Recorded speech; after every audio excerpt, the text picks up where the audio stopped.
beberapa itu sudah disampaikan ya, dan bahkan sudah terakomodir ada. Hanya memang ada hal-hal, kalau saya lihat di Undang-Undang PPKS ini kan niatnya primum remedium ya, maksimal, jadi kayak tipikor gitu, primum, karena sanksinya di depan. Tetapi ada kalimat yang harus kita clearkan dulu nih, baik Komnas ataupun kita di parlemen sebagai pembuat kebijakan. Kalimatnya mau dan atau itu beda semua Pak, Bapak Ibu sekalian. Kalau dan atau berarti pilihan. Kalau dan berarti di penjara plus, kan gitu. Tapi kalau atau benar-benar opsi. Nah ini Bapak Ibu bayangkan, dalam satu pasal itu ada berapa kalimat yang kita yakini ini harus rigid supaya bisa teraplikasi dengan baik. Buat apa kita punya Undang-Undang 10 kalau nggak ada satupun yang jalan, gitu.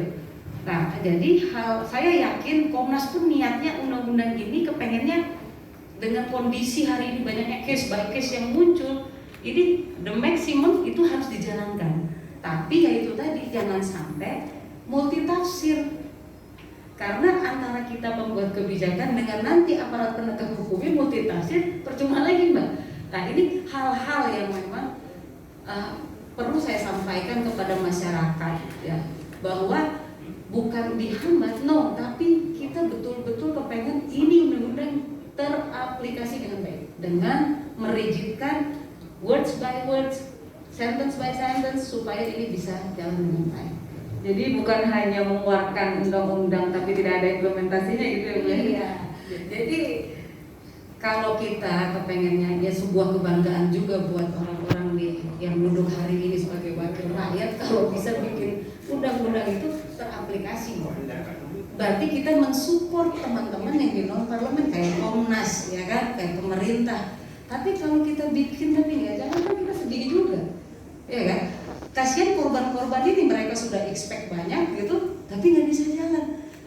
Ya, mungkin akan ada jawaban yang sedikit nyelenehnya adalah ya kalau sampai hati-hati gitu ya nggak akan jadi. No, bukan. Tapi kan ada hal-hal, kan tidak semua satu undang-undang seagabruk-gabruk kita bahas, tapi yang urgent-urgent sanksi, ya kan, gitu loh. Yang dimaksud dengan tindak pidana itu apa, yang harus dilakukan konsekuensi hukumnya apa, itu loh.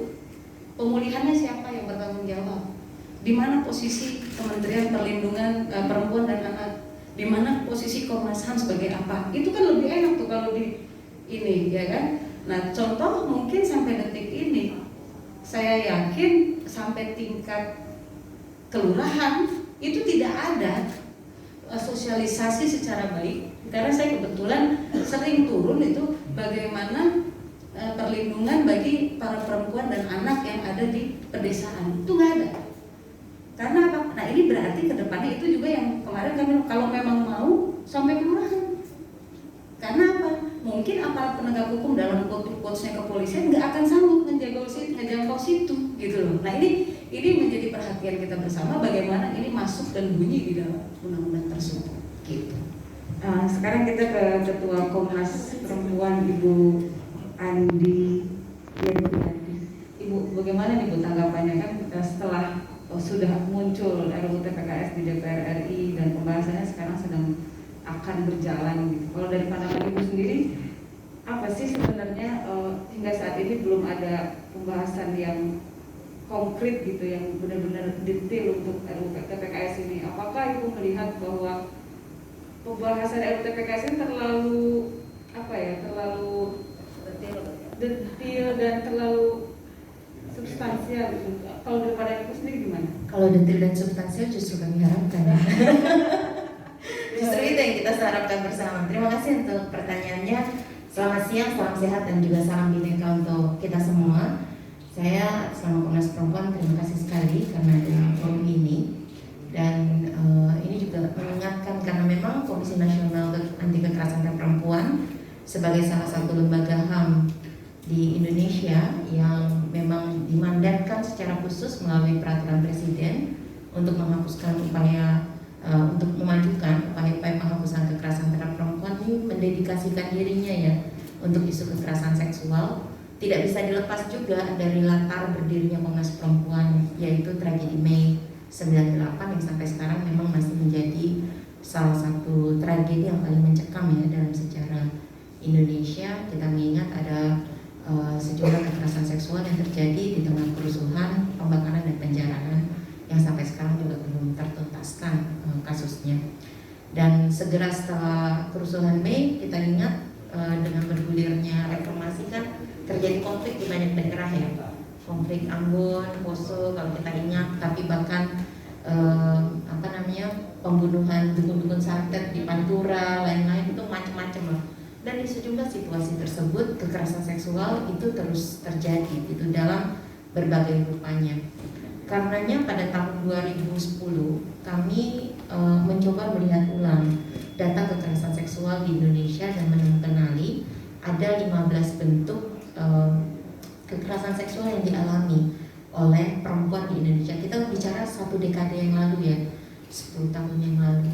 Dan dari 15 jenis kekerasan seksual ini ternyata tidak semuanya bisa dikodifikasi ke dalam hukum pidana, karena memang bisa jadi cara penyikapannya bukan di hukum pidana tetapi dengan rupa-rupa yang lain.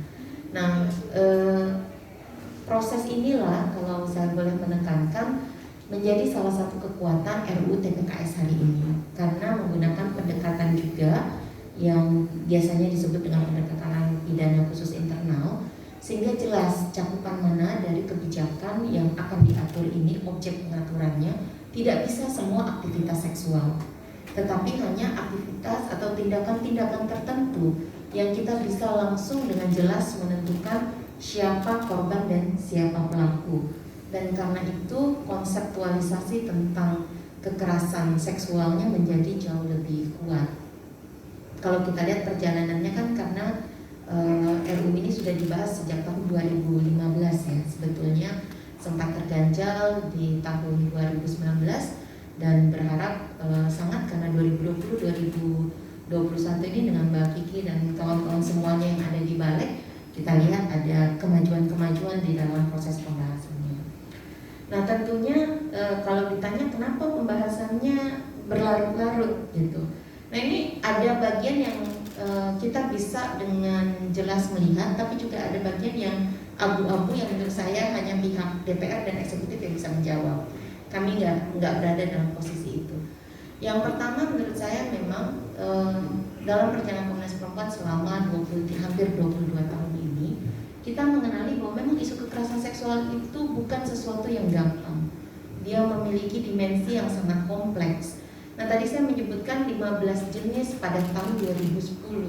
Sekarang kita kenal kekerasan seksual di ruang siber yang luar biasa berbeda, termasuk misalnya rekayasa pornografi, ataupun bahkan bagaimana kita melihat pengaturan tentang misalnya nih, kan kalau di undang-undang pornografi sebetulnya bukan tindak pidana untuk membuat rekaman untuk kepentingan sendiri. Jadi misalnya saya dan pasangan gitu ya, atau kawan-kawan dengan pasangan membuat video ciuman gitu, nggak ada masalah untuk kepentingan pribadi. Tapi bayangkan kalau tiba-tiba hubungan retak, lalu videonya dikeluarkan, apakah pihak yang tadinya bersetuju untuk membuat video tadi juga akan dikriminalkan? Ruang abu-abu itu bisa ada baik dengan undang-undang ITE maupun undang-undang pornografi. Yang harapan kami dia bisa kemudian dikelirkan dengan undang-undang RUU TPKS. Karena itu kejelian untuk melihat pengalaman korban kekerasan seksual yang tidak saja perempuan, ada juga yang laki-laki, tetapi memang dari aspek komposisinya lebih banyak yang perempuan. Karena kan di dalam masyarakat kita perempuan lebih ditempatkan sebagai objek seksual ya dibandingkan dengan yang laki-laki. Tetapi juga kita perlu melihat dimensi usia juga berpengaruh, karena pada anak laki-laki jumlah kekerasan yang seksual yang mereka alami itu sekarang hampir sama dengan anak perempuan. Itu mungkin yang laki-laki yang lebih sedikit adalah pria dewasa, dengan asumsi pria dewasa harus mampu melindungi diri. Akibatnya kalau pria dewasa mengalami pelecehan seksual itu rumit sekali untuk melaporkan, jauh lebih rumit karena kan dia dipandang di dalam masyarakat orang yang harus mampu melindungi dirinya sendiri. Bayangkan kalau dia kemudian menjadi pihak yang tidak mampu melindungi diri sendiri dan mengalami pelecehan seksual. Dan biasanya kemudian akan ada stigma nih untuk rekan-rekan laki-laki yang mendapat kekerasan seksual. Oh, jangan-jangan dia terlalu feminim, jangan-jangan dia punya orientasi seksual, jangan-jangan, jadi udah lebih banyak lagi stigma yang harus dihadapi. Jadi yang saya mau tekankan adalah RUU TPKS ini juga punya kekuatan karena dia mencoba merangkul begitu besarnya pengalaman korban kekerasan seksual, tidak hanya perempuan tapi juga laki-laki dalam batasan usia yang berbeda. Tentunya karena mandat kami Komnas Perempuan ya, jadi fokus kami dan ketika kami memberikan pertimbangan adalah berbasis pengalaman yang perempuan gitu. Nah ini supaya dari awal tidak terlalu keliru, karena kemudian dibilang oh ini agendanya perempuan aja nih gitu kan. Enggak seperti itu, tapi memang karena jumlahnya paling besar, kami juga bergerak di dalam proses kasus seperti ini. Misalnya tahun ini sayangnya saya nggak bisa menunjukkan datanya ke kawan-kawan, sekalipun saya sebenarnya menyiapkan informasinya. Tahun ini kenaikan pengaduan kasus kekerasan seksual ke Komnas Perempuan itu 72% melonjaknya. Secara total pengaduan ke Komnas Perempuan naik 80% dibandingkan tahun lalu. Kenaikannya bisa jadi karena memang lebih banyak korban yang sudah lebih berani speak up tadi, tetapi juga akses mereka kepada layanan juga lebih baik karena Komnas Perempuan kan di masa pandemi hampir sama ya dengan kawan-kawan yang lain, kita on off juga di kantor gitu ya, dan untuk semua pengaduan sebenarnya kita arahkan untuk menggunakan online saja gitu untuk mengurangi kontak. Nah, dari 72% kenaikan, sebagian besar itu terjadinya di ruang personal. Ruang personal itu artinya si pelaku dengan korban kenal sangat dekat karena hubungan perkawinan, hubungan kekeluargaan ataupun hubungan darah lainnya. Dan juga termasuk ini kalau kita ngomong pasangan, mau dia tercatat, tidak tercatat, terdaftar ataupun tidak diakui, ini bukan sekolahan ya. Jadi semuanya itu masuk ke dalam lingkup hubungan personal tadi. Nah, ternyata penggunaan teknologi informasi ini juga melonjak luar biasa, 2 kali lipat, jadi sekitar 1.700-an kasus hanya untuk yang menggunakan informasi teknologi ini. Termasuk yang tadi saya bilang itu, mantan suami yang ngambek karena mantan istri nggak merujuk. Ya kan, foto-foto, video-video yang dulu milik kita berdua, share berdua aja, tiba-tiba viral di permukaan. Ini bukan cuma soal mantan pacar yang nggak punya ikatan perkawinan, bahkan mantan suami juga melakukan. Nah, kasus-kasus yang ekstrim yang tidak masuk ke dalam RUU TPKS ini kan, kalau tadi saya bilang yang nggak bisa rujuk kemudian menyebarkan secara viral di online, tapi kasus yang lebih ekstrim adalah kemudian melakukan pembunuhan ya kepada mantan istri ataupun mantan pacar yang nggak mau rujuk gitu. Itu saya nggak tahu juga sebenarnya apakah itu lebih ekstrim, karena kan di online itu begitu keluar dia akan ada selama seumur hidupnya. Karena kita tidak mengenal juga, nah ini salah satu yang kita diskusikan di RUU TPKS. Perlu nggak kita memasukkan hak untuk dilupakan di dalam tindakan kekerasan seksual yang dilakukan dengan menggunakan media siber? Itu hak kehidupan berarti dia dihapuskan ya dari seluruh Google search-nya udah nggak bisa lagi dan lain-lain. Ya, itu mungkin langkah yang baik, tapi juga terbatas sebetulnya karena siapa yang bisa menghalangi kita mengunduh ataupun screen capture. Kalau udah sekali di screen capture itu kan beredar ya, mau dihapuskan nggak bisa Google search, besok kita upload lagi, gitu kan. Jadinya dimensi yang lebih kompleks ini memang harus kita sikapi dengan lebih hati-hati. Gitu. Nah, tadi saya bilang bahwa memang persoalan dari kekerasan seksual ini dia perlu sangat cermat, dia makin kompleks, bahkan model yang orang paling gampang kan perkosaan gitu ya. Itu saja masih sangat rumit karena teman-teman media juga kenal ya. Kadang-kadang nggak tega nulis perkosaan, ditulislah pencabulan. Nggak tega pencabulan persetubuhan, masih mending daripada digagahi gitu kan. Karena kan digagahi artinya dibuat menjadi gagah gitu. Nah, itu juga harus dibereskan di dalam konsep di RUU TPKS-nya supaya kebingungan itu tidak terjadi, mengulang kebingungan di KUHP kita saat ini. Setiap penggunaan diksi itu akan memiliki definisi yang berbeda dengan rentang tanggung jawab juga yang beragam. Kalau kawan-kawan lihat KUHP sekarang, kata perkosaan, pencabulan, persetubuhan, sekurang-kurangnya ancaman pidananya menjadi berbeda. Karena dimensi paksaan dan kesukarelaan itu menjadi penentu di sana. Nah, termasuk dimensi kerusakan yang ada. Dimensi kerusakan yang ada apa? Sangat biasanya kalau perkosaan itu dianggap persoalannya ada di urusan selaput darah. Dan harus penetrasi alat kelamin laki-laki karena dia menjadi koitus, hubungan seksual di luar perkawinan. Padahal kerusakan itu sama aja kalau kita ngomong pencabulan pakai tangan, pakai alat yang lain. Apa bedanya? Apa beda traumanya untuk korban? Ya kan? Jadi itu hal-hal yang memang hanya orang yang melakukan pendampingan pada korban yang bisa memahami dengan lebih baik. Begitu juga dimensi lain, misalnya soal pemulihannya, terutama pemulihan psikis ya, yang dia nggak bisa serta-merta. Komnas Perempuan di dalam kajian kami di tahun 2020 menemukan bahwa dari banyak laporan perkosaan hanya sekitar 30% yang bisa maju ke proses hukum lanjutan. Kenapa bisa demikian? Karena banyak hal urusannya kurang bukti ya. Karena itu terobosan hukum kita butuhkan. Dan RUTPKS ini menjadi gantungan harapan kita. Terobosan-terobosan hukum acara bisa ada. Tapi yang kedua, karena nggak cukup pendampingan, bolak-balik ditanya, itu traumatis sekali. Orang harus mengulang ingatan terburuk dia pada pengalaman yang dia ingin lupakan. Karena itu ketersediaan pendampingan menjadi sangat penting di dalam seluruh rangkaian proses upaya korban mencari keadilannya. Bukan hadir belakangan pasca persidangan. Apapun pidana dari pelaku, termasuk mau sampai ekstrim, dulu ada diskusi soal hukuman mati atau tidak gitu. Sebetulnya dia pada satu level dia hanya berkontribusi sedikit pada korbannya. Karena korban akan tetap dalam lingkup dia traumanya itu, bahkan banyak kesempatan korban dikucilkan ataupun terus-menerus dianggap sebagai seseorang yang telah rusak. Ini terutama pada perempuan, beda dengan yang laki-laki. Yang perempuan sampai orang, kalau selama masyarakat kita masih bilang syukur ya, dia korban perkosaan masih ada yang mau kawin sama dia, itu artinya kita tetap menempatkan korban sebagai orang yang telah rusak gitu. Jadi berbagai dimensi ini memang harus dengan sangat cermat, tidak boleh buru-buru.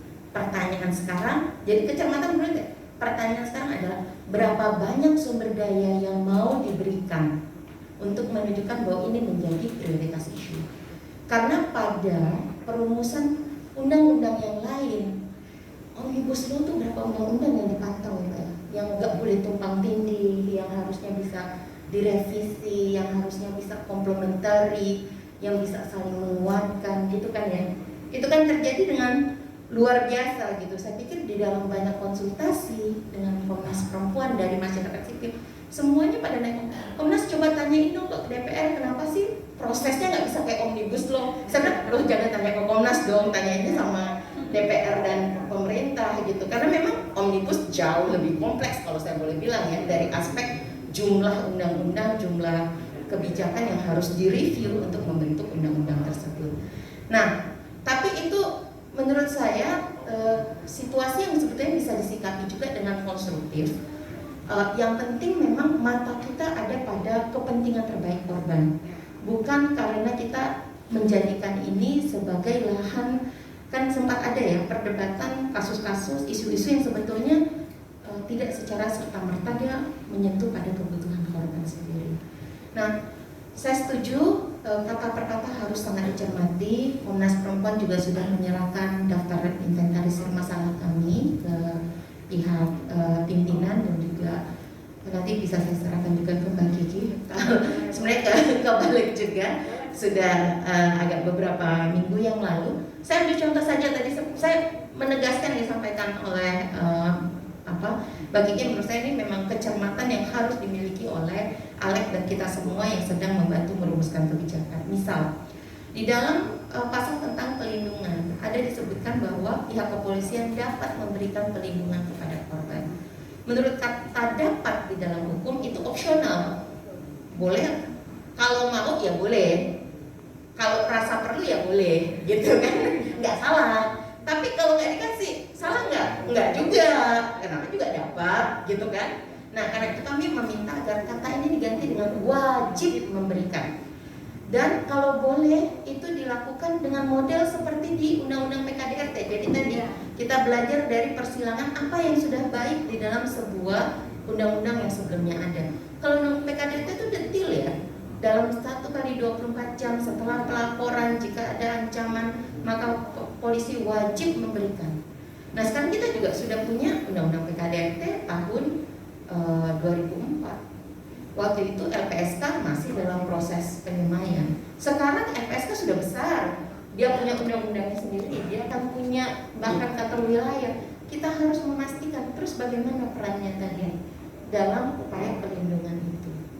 Nah, proses ini tentunya banyak dicermati oleh khususnya Komnas Perempuan dan kawan-kawan di lembaga-lembaga layanan bagi perempuan korban kekerasan.